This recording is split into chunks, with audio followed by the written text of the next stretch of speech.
Welcome to the Bay Area Business Podcast with Joseph Blackman. Twice a week, we highlight the people behind the businesses in the San Francisco Bay Area. Take your next step to success while being inspired by the journeys of others. Be great, be unforgettable, and be you. Put a big smile on your face as we begin the show in 3, 2, 1. Welcome to the Bay Area Business Podcast. I'm here with Collette Carroll and Galen LaVenture, and they are a part of Second Chance Boutique in Concord, California. Collette, tell me about your business and what it's about and how it adds value to the community.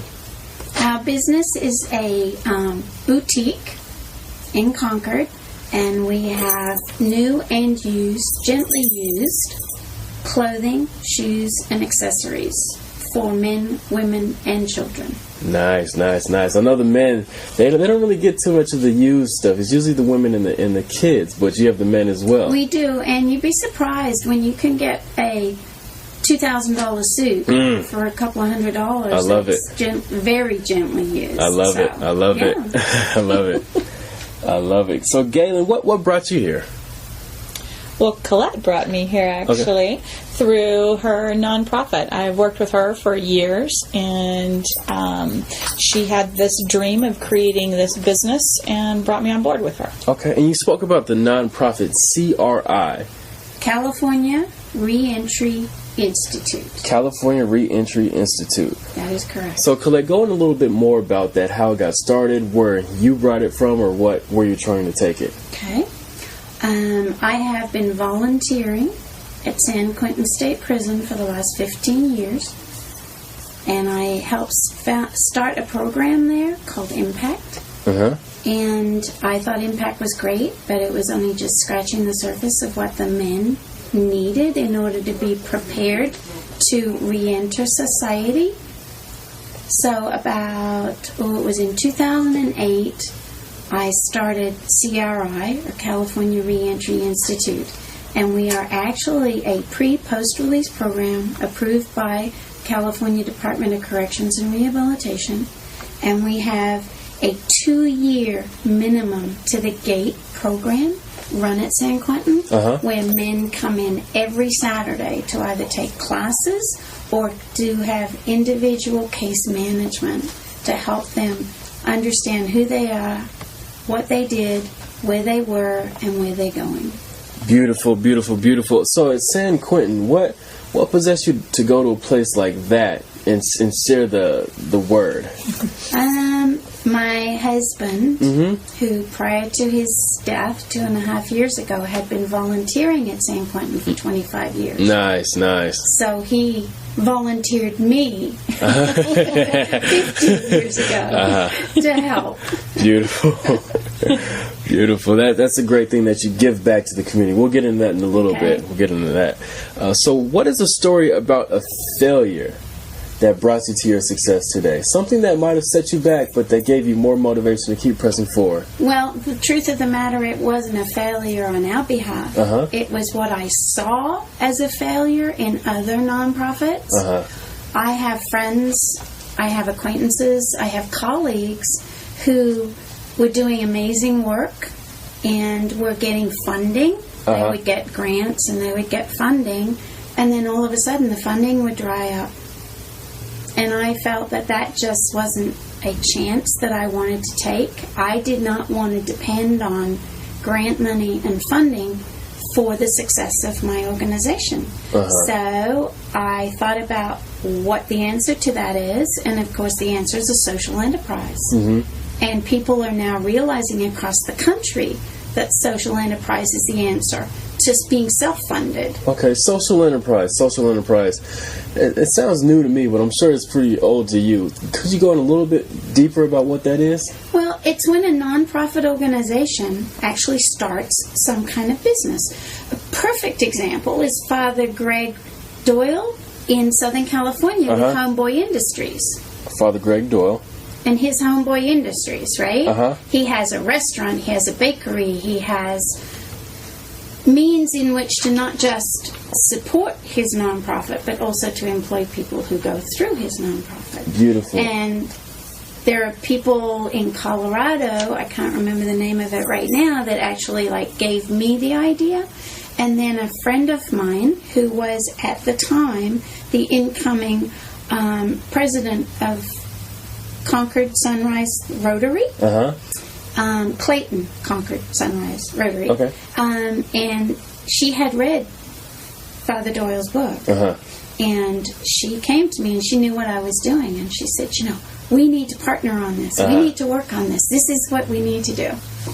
Okay. So then we figured out what kind of social enterprises don't require that much capital. At first she thought it would be great to do a bakery, but the reality is then you have to have all the very expensive equipment, and you have to have a master baker, which and is that's not really you? expensive. No, that's not I'm sure me. you can bake. Because I do this on a volunteer basis. You see. Yeah. Definitely. I noticed that in the past, or from what I've learned, is that a lot of nonprofits, they're driven by their heart and not really their head. So they're all gung-ho and we're doing something positive, but the business model isn't quite there. So they usually flounder and fail. But it sounds like you've got the business aspect about it, and I know you'll do well with it. That's good. That's good. That's great. So I always ask you about the competition. It's kind of a touchy subject, but expound on what you see some of the other similar entities do that you can do differently and dominate in. Well, I can address part of that. Okay. And that was the fact that, we have items in this store that run from $3 all the way to hundreds of dollars. Like we've got a purse out there that's an $1,800 purse, so it's priced at $2 something. Yeah. So, but we didn't want to be a quote-unquote thrift store. Definitely. We wanted to be a boutique. And the idea I had was that people could come shop here and feel like they're shopping at Nordstrom's. Definitely. And in fact, it was incredible. A couple of weeks ago, a woman came in and she was happy and she bought. And we helped her find the jewelry to match the dress and all that kind of stuff that she was looking for. And then we bagged it up and came around from the counter and handed it to her. She goes, I feel like I just shopped at Nordstrom's. And I'm like, yes, that's it. That's what you're going for. But as to competition, I can let Gaylen address that because we're not competing with anybody. I was going to say, we're really not. There's nothing in the area like us. We are kind of a breakout kind of a business at the moment with what we're doing with the whole family in one store. You do have your TJ Maxx and your Ross in the area, but not on a secondhand base and not with, compiled with new as well. So as far as competitors go, we're not really watching the competitors, but I am working with different competitors in the area. So a lot of people keep thinking we're at consignment here because of the way the store looks. And as you see in front of you, you can see that, although they can't. But so I have partnered with different consignment stores in the area because I get my donations from them when their stuff times out. So not only do I get great donations from the public that comes in, but when I can partner with consignment stores in the area, then it guarantees me of a higher scale type of clothing. Definitely. In the stores. Okay. And I know you guys have great customer service. You guys are, I like you too. So I know you'll do well in the customer service, right? At Ross and Marshall's, places like TJ Maxx, you're not going to find that same type of customer service. No, and I think that's the greatest part of who we are, because we are small and we are capable of doing that. And that's why our customers keep coming back, because they love that feel. Yeah.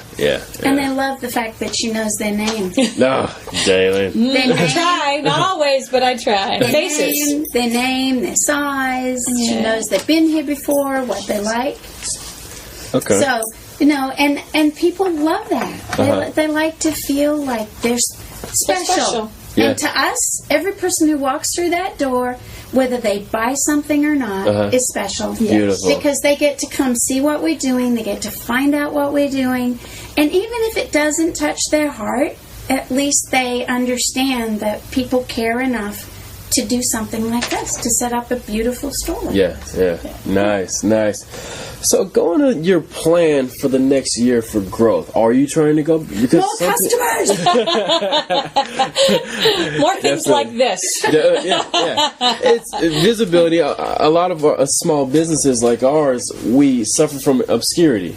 Meaning that we're trying to get out there, but then somebody has to run the store. We want to be out, but we have to be in, and it's kind of a push and pull between, are we going to go out and do selling, or are we going to stay in here and take care of the customers? It's kind of I think that's why we make such a good team, her and I. She runs the backside. She does everything behind that, and she has incredible connections. And I get to be here in the store, the front person, but also networking with anybody that comes through my door. Beautiful. Yeah. So I think it's a very good combination. And the wonderful thing about it is, too, when people find out we exist, they're like, oh, I didn't know you were here. This is amazing. Yeah. Oh, I got to tell so-and-so, and I've got to tell so-and-so, and I've got to tell my friend this, and I got to tell my friend that. And word of mouth.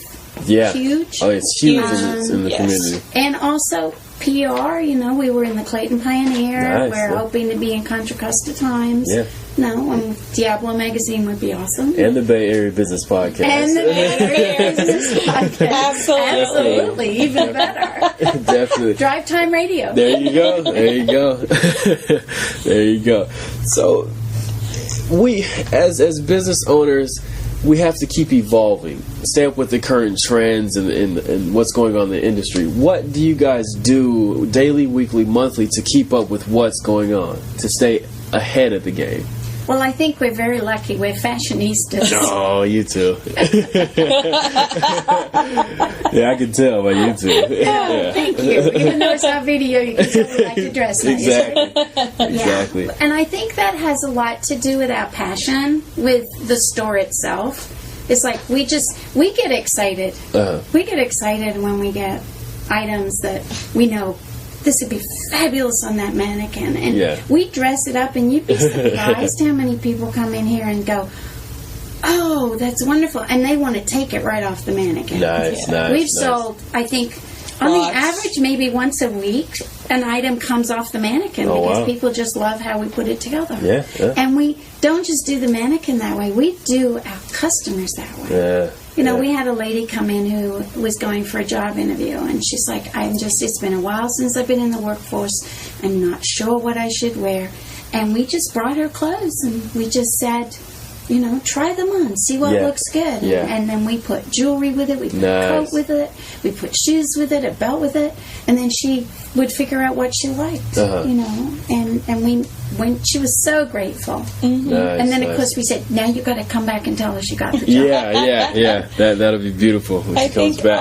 Along with that as well, too, is future looking, or looking into the future, let's put it that way. We try and have mentors. We have mentors that are in the major retail world, actually, who we are in touch with, trying to, say, hey, what's trending? What do you see, not only in fashion, but financially as well? What do things look like for you? So this is brand new for us. It's a new venture for us. We've never done this before. So we're trying to figure out, okay, so you've been in this for years and years and years. What does your year look like? How does that break down? What does it look like, weekly? Yeah. And where are the shopping trends coming in, and where are they not? The peaks and the valleys. So we have that in our back pocket as well, too. So when we're unsure, we can at least go to someone and ask and say, how is it for you guys, and is this normal? Yeah. Mentors are huge. Follow somebody who's been there. We also have a volunteer who is in the fashion industry. Yes. And she comes in and she helps us. Nice. That's awesome. And as far as the business model is concerned, the actual running of a business, that is what I do for a business. That's why I just volunteer. I run the nonprofit as a volunteer. And I do this as a volunteer because I have my own business that runs business. Okay. So. Nice. Look at you doing everything. She is the all-encompassing woman, yes. Nice. I always wanted to know, so where do you get your clothes from, and then what's the vetting process? Say if I brought you a box of suits, what would you do with that? Take me through it. that would be me. Okay. And so what... Well, let's address multiple questions here. Okay. So your first question is, where do we get all the donations? Well, prior to opening our doors, we were collecting for a year. Oh, wow. A year. And just to make sure that we had enough supply, and, to fill our floor. Good supply. So, exactly. Yeah. And then currently, as the doors open, then, now people are getting to know that we're here, so we're here. But I also... As I said before, I am partnering with different consignment stores. I am hitting up different organizations to say, hey, we're here, we're out there. I just, I've hooked up with I'm part of the Concord Chamber. We just did a whole fashion show for 12 seniors at the Concord Chamber. That's another way to get out there. Yeah. And so just all of that stuff combined, people are starting to come, which is wonderful. And yes, and that was something else. We had an incredible vendor called Salon Cartier. They're an actual salon for hair, but they also had a boutique, and so they were downsizing, and they donated all their brand new clothing here, nice. which was fabulous. So those lots of entities that we get that, and then secondly, when they do come in and they come through the door, then they're vetted through myself or whatever volunteers are here at the time. And so I look through them. I have to make sure that they're, it's good enough to be resold. And what I think is trending, what I think would be great for the floor, what I think would be great for customers. And then whatever is not utilized here in our store, then I turn around and I push out to different entities in the area. Oh, okay. Different. We do like Shelter Inc. We do Love a Child. We do homeless shelters. We do all kinds of things because I don't like stuff to go to waste. Yeah, definitely. So I try and give back everywhere that I can. Okay, nice. In that aspect. Nice. I was going to ask you about giving back, and it sounds like you take maybe your overstock or dead stock and take that to somebody who can utilize it. Yeah. Absolutely. Yeah. And I'm always looking for, new places to do that with. Because the ones that we do, since we're so new, we're pounding them with the stuff that we have just like, because... Stop. Yeah, because that's who we know right now. Yeah. And so I just haven't networked enough to know massive amounts of places. But even here, I do help. Even locally within our shopping center here. Nice. So, in the personal development journey, what would a young girl or boy, what would they look into, or what book would they read to want to start something like this when they get of age, or when they get a little bit of capital? What book? To actually start a social enterprise, I've not... There may be books out there on starting a social enterprise, but being a podcast, most of the information that I've gained over the years when this became an idea has been on the internet. Okay, internet. Just finding out information about how other people have successfully started social enterprises. And there are some, not a lot, but there are some. And like I said, there's one in Colorado that actually will be our next social enterprise that I have in mind. Oh, wow. So you started another one, huh? Well, once this is up and fully supported and supporting the intent of this store, the boutique, the funding of this is actually to fund a reentry house for the guys that are in our program in the name of my husband who passed away. Nice. So once that's accomplished and it's successful, we want to actually start a social enterprise that will actually employ the formerly incarcerated. Nice. So, but the internet is great. Every day I get something from some online organization that helps me with marketing, PR, how to go about making sure that you reach the right audience, how to do, for example, your mission statement. How do you do your mission statement? Things like that. But as to passion, heart, if anybody thinks that they have a passion for something, the answer would be reading that book I was talking about, Tattoos on the Heart. Tattoos. By Greg Doyle. Tattoos on the Heart. I'll definitely put that in the show notes. Tattoos on the Heart. So, where can we find more about you? Go ahead and say your website, your Twitter, Facebook, Instagram, MySpace, all that stuff. Okay, so we actually have a website. Okay. It's www.secondchanceboutique.com. We have a Facebook page. Okay. And you can also find out about us on Yelp, because we have very satisfied customers on Yelp that have been very happy. Yelp is huge for our small businesses. Yelp. I love Yelp. I use Yelp all the time. You give comments and ratings? Oh, I do. Yes, yeah? I do. Yeah, good. So this is coming back. Good. Oh yeah, I'm an internet kind of girl. Yeah. TripAdvisor, Yelp, all that kind of stuff. Nice. Yeah, absolutely. Nice. I just wanted to make sure that you guys shared, when I was helping the customer, that you shared about when you were talking about the clothing and what we do with the clothing that we don't use. Mm-hmm. Did you share She calls the entities in the area and takes it to them if they want it, need it. Absolutely. Yeah. That's our job too, is to bless other people. Yeah, you want to be a river, not a lake, right? Amen. Keep the river flowing. Absolutely. I like that. Can I borrow that? Go for it. So, in closing, this is my favorite question. It's always interesting to answer. So, if you had a friend come into town and they were starving, where would you take them to get a meal that best represents the Bay Area? Without a doubt.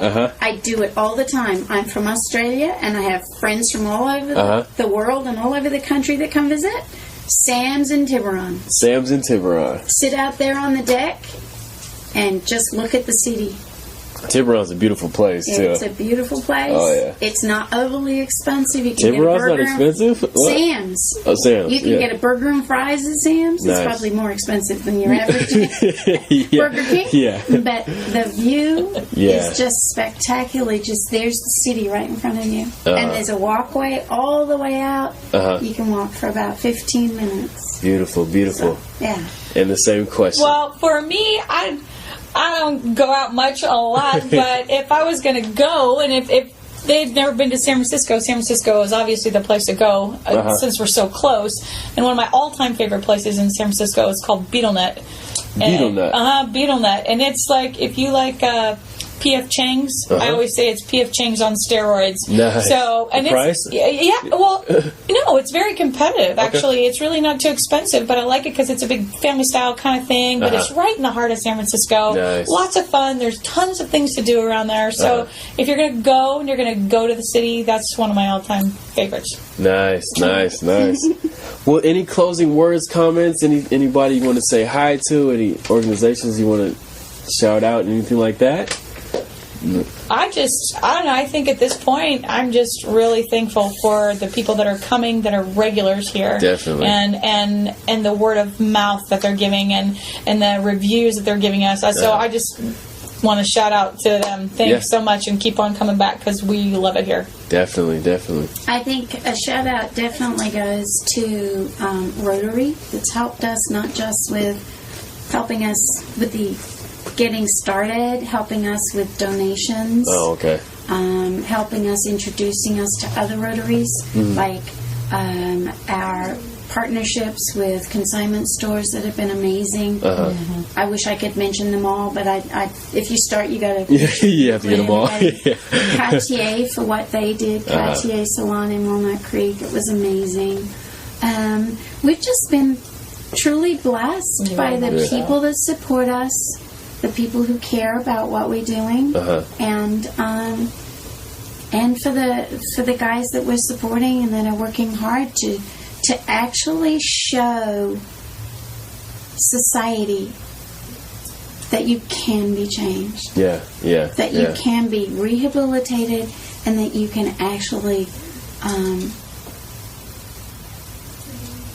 come back and make a difference. It's a tough way to put it, but you can actually be a giving part of society. You can actually be a vital part, be an asset to society, not what a lot of people think is a detriment. But they don't come by that easy. That's a lot of hard work. And we don't work with the revolving door guys. We work with guys who want to change and want to start the hard work a long time before their feet hit freedom.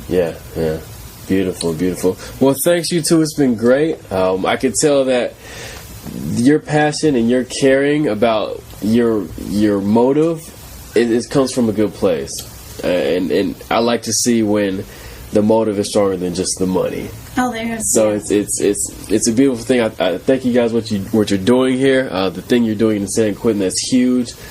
Keep up the good work, and I'll see you guys at the top. Thank